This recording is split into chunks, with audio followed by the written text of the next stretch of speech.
Ilang seconds daw ibabad sa face or sa katawan. 'Di ba? Tawag nito. Sinusaban natin yung bagong packaging, ito na siya. Ito yung old. Huwag na kayo bumili nito kasi tawag nito, baka fake na yung makuha nyo. Now, no, sa mga bibili ng pasabon natin, paggamit po nito sa face, pwede po ibabad ng mga 1, 2, 3 minutes no, sa face. No? Pero pag mahapdi na po siya, huwag nyo na ibabad.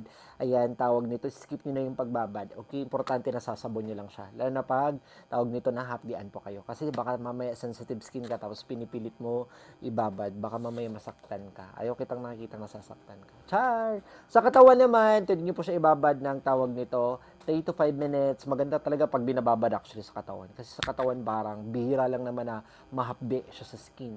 No? Maganda kasi pag nabababad nyo, natatanggal talaga yung mga dead skin, old skin, mas mabilis kayong pumuti, kuminis gamit yung sabon natin. Best seller natin dito is number 3 natin, Orange Papaya Bar. No, sa mga beginner, mas recommended ko start ka muna sa number 1. After nun, mag number 2 at mag number 3 ka.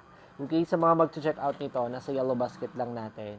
Susulitin nyo na habang ngayon, live pa tayo. At tawag nito ay live pa tayo. Nandyan sa, ano natin, tawag nito, um, video natin yung link, i-check out yun na. Okay.